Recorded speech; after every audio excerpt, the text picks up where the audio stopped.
There's a lot of desirable attributes that our filmmakers bring. We have, I suppose, a very engaged film community because we've got teaching facilities here, primarily some major universities with great film schools. I mean, our universities are churning out, I think, a couple of hundred graduates a year, and there really are no jobs to go to. So it's very important for us to build the screen industry so that there will be jobs there.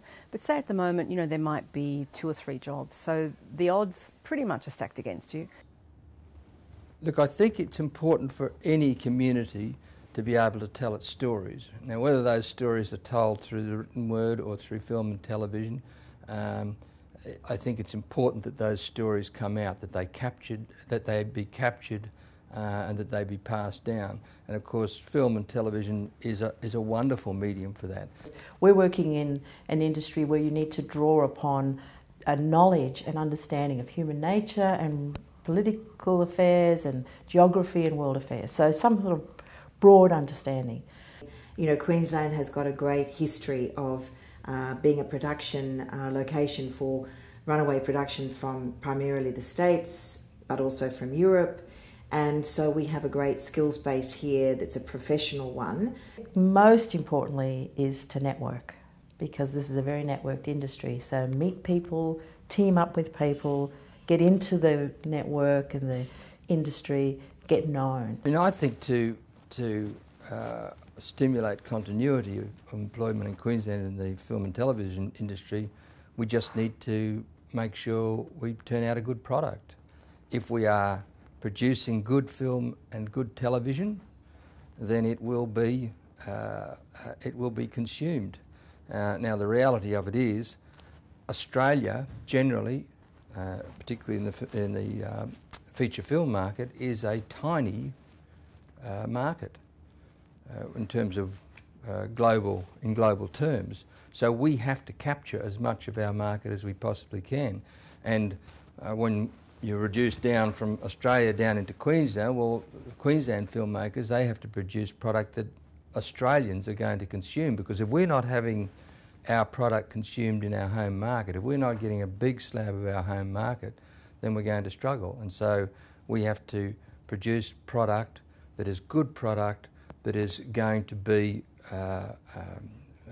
eaten up, as it were, by Australian film and television goers. So there's lots of opportunities for filmmakers to engage with their craft, to learn from others, and I think there's an emerging culture here that says we can do stuff, which is apparent in the music industry, apparent in the architecture world, generally across the creative industries. To be able to tell stories, write treatments, write scripts, present the ideas in a very sort of coherent way, because that's how you get films made. And I mean, I think that goes to the heart of having a local film industry that is interested in its own stories, and a culture of, I suppose, confidence, of filmmakers feeling that there's an audience that would be interested. That's got to be the primary reason, and you've got to cultivate that audience. You've got to let other people in your region, in your home environment, know that there are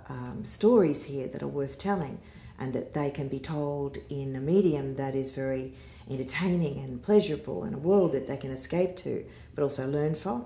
All of those things that are kind of the reasons why we tell each other stories are vital in a new frontier world, which is, I suppose, Australia and specifically Queensland. I think people need to connect with the stories that really inspire them and make them with integrity. And I think the stories that come from that kind of passion and drive and real urge to tell them are going to be the ones that really succeed.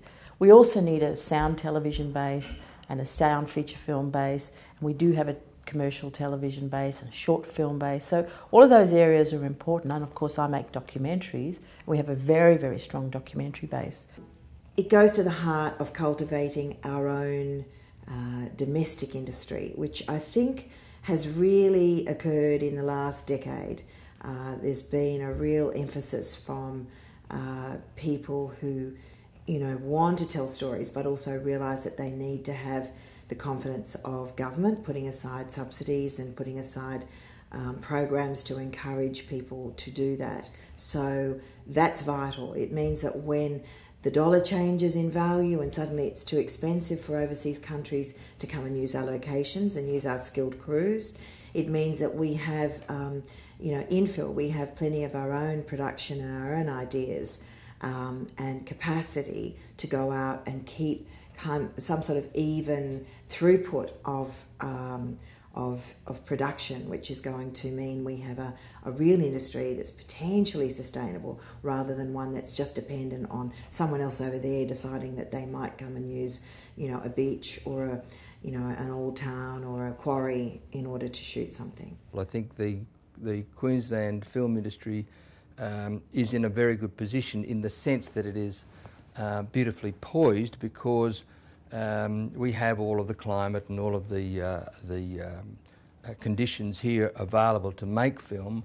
More and more we have the people on the ground who are talented, clever people involved in the film industry. We have better communication, we have easier communication, I should say, and travel. The runaway productions that Queensland has been relying on aren't necessarily going to build a long-term industry for us. They bring in a short injection of money and then they're gone. And then like when the dollar changes, as happens now, or the global economic climate changes, they're just gone.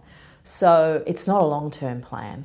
I think building our local production base and our producers who will then employ other skilled people in Queensland is the way to go.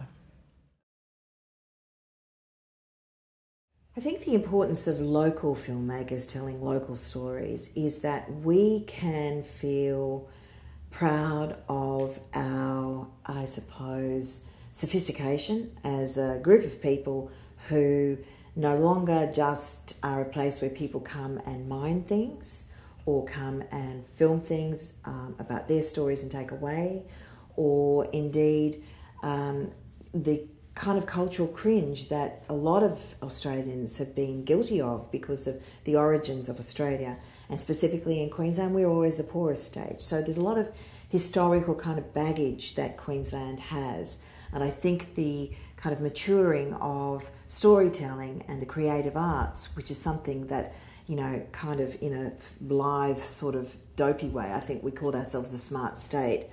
Not quite sure why we did that, but I think what it's pushing at is the idea that we need to be smarter, we need to be more innovative, we need to be thinking about the kind of clever ways that we can engage with the world that brings in more interest in business. Historically, Queensland has tended to be, Queensland has been in reality a bit of a branch state, and that's no more or less so in the film and television industry than it is in a lot of other industries.